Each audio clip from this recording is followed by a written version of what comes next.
안녕하세요. 율쌤의 허인규 변호사입니다. 저희가 유류분 소송을 하다 보면 보통 이제 상속인에 대해서 유증이나 또는 증여가 일어난 경우에 특별수익으로서 이제 유류분 반환 대상이 되면 그 유증이나 증여를 받은 상속인에 대해서 유류분 소송을 청구하는 것이 일반적인데요. 적지 않은 경우에 이러한 상속인에 대한 증여가 아니라 그 상속인의 직계 비속, 뭐 손자, 손녀, 그다음에 그 배우자, 며느리나 사위가 되겠죠. 이런 그 상속인의 가족에 대한 증여가 이루어지게 되면 그 원칙적으로 상속인에 대한 증여가 아니라 상속인 이외 제3자에 대한 증여이기 때문에 이런 경우 소송 제기가 가능한지, 제기가 가능하다면 다른 문제는 없는지 문제되는 경우가 많습니다. 오늘은 이에 대해서 좀 살펴보겠습니다. 첫 번째로 이제 유류분 반환의 대상이 되는 증여와 관련해서 상속인에 대한 증여, 제3자에 대한 증여 차이점 말씀드리겠습니다.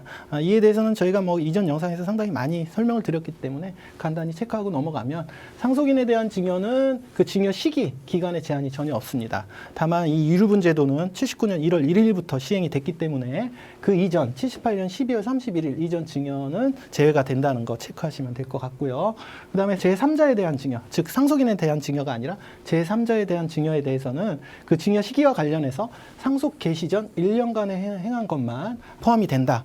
민법 1114조 본문에 이제 규정이 되어 있고, 다만 1년 이전에 증여를 하더라도 악의의 증여 에 대해서는 예외적으로 청구가 가능하다. 악의의 증여는 증여한 사람과 증여받은 사람이 뭐 오늘 사례에 이제 적용을 시켜보면 증여한 할아버지와 뭐 손자가 그 증여를 받았을 당시에 자기가 이제 그 손자가 증여를 받음으로 인해서 뭐 예를 들면은 그 뭐 삼촌이나 뭐 고모, 다른 상속인들의 유류분이 향후 침해될 것이라는 점을 알고 한 것이라면은 그 증여 시기 관계없이 다 포함시킨다는 얘기죠. 그래서 이런 그 악의의 증여를 이용해서 보통 일반적인 제3자가 아니라 이런 가족에 대한 증여에 대해서는 3자 증여라 하더라도 이 1114조 단서를 이용해서 악의 증여 규정을 이용해서 유류분 반환 청구를 많이 하고 실제적으로 인용되는 경우도 많습니다. 그런데 이렇게 그 손자에 대한 증여에 대해서 1114조 악의의 증여뿐만 아니라 또 다른 법리를 통해서 유류분 반환을 청구할 수 있는 경우가 있는데요. 이게 이제 두 번째 예외인 실질적 수익자 법리에 따른 유류분 반환 청구입니다. 이거의 이제 시작은 대법원 2007년 8월 28일자 2006수 3사 결정부터 시작이 되는데요. 이 판례는 뭐 저희 실무에서 상당히 많이 회자되는 판례고 유명한 판례죠. 근데 이 판례 이제 제가 읽어드리면은 증여 또는 유증의 경위, 증여나 유증된 물건의 가치, 그리고 성질, 수증자에 관계된 상속인이 실제 받은 이익 등을 고려해서 실질적으로 피상속인으로부터 상속인에게 직접 증여된 것과 다르지 않다고 인정되는 경우, 즉 손자에게 증여했지만 사실은 아들한테 증여한 거나 똑같다, 이렇게 인정되는 경우에는 그런 손자나 며느리에 대한 증여가 아들에 대한 증여로 평가될 수 있다라고 판시한 판결입니다. 다만 이 결정은 유류분 소송에 관한 판례가 아니었습니다. 이 결정은 상속재산 분할 심판 과정에서의 판례였고요. 이 판례는 즉 그 상속재산 분할 과정에서도 특별수익, 즉 증여를 고려해서 남은 재산을 비율을 정해야 되기 때문에 그때 특별수익에 해당된다는 그 판례였기 때문에 유류분에 관련된 직접적 사례는 아니었죠. 그런데 이 판례 이후에 이 상제분할에서 이런 실질적 수익자 법리 판례가 유류분에도 적용이 돼서 하급심에서 판결이 되고 있습니다. 대표적인 이제 하급심 판례들 여기 이제 언급을 해놨는데요.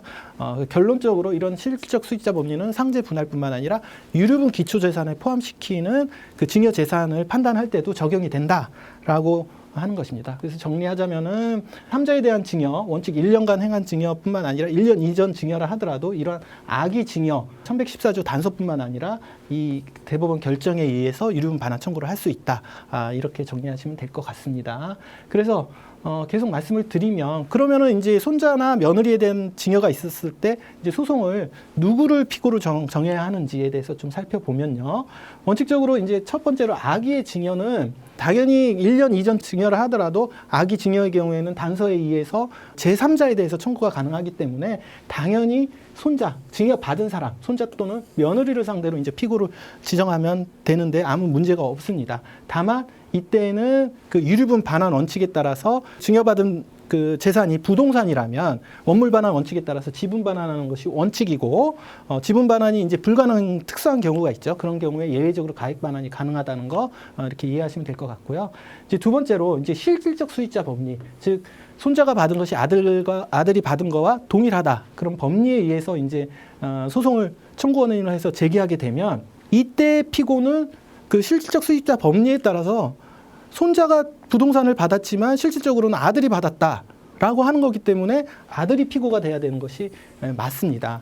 그런데 이 아들은 그 부동산을 실제 보유한 것은 손자이기 때문에 부동산을 보유하고 있지 않죠. 그렇기 때문에 원물 반환을 할 수가 없고, 이 경우에는 가액 반환을 해야 된다는 거 이해하시면 될 것 같습니다.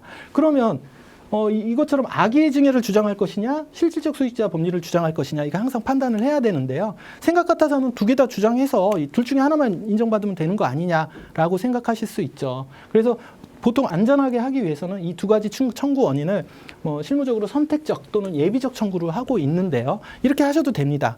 다만 이제 문제가 생기는 경우가 있는데, 이 피고를 두 명으로 지정하다 보니, 예를 들어서 피고로 1 상속인, 그 다음에 이 손자 두 명을 이렇게 지정하게 되면, 이게 이제 관계가 선택적이냐 예비적이냐는 그때그때 이제 틀리겠지만은, 법원에서 판결을 받게 되면 이 중에 한 부분만 승소하게 되고 한 부분은 패소하게 됩니다.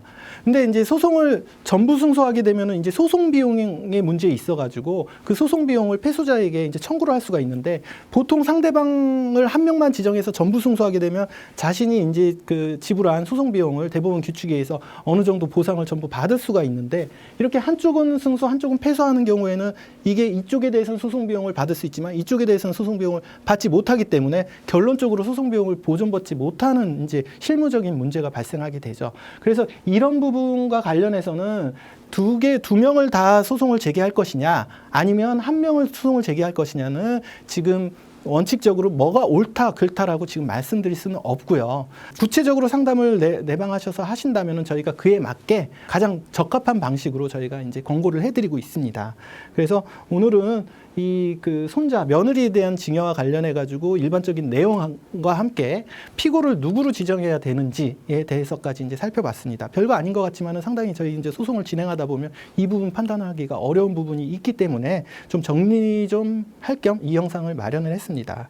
이 영상과 관련해서 만약에 이제 궁금하시거나 좀 더 도움이 필요하시다면 언제든지 저희 율샘으로 연락 주시면 감사하겠습니다.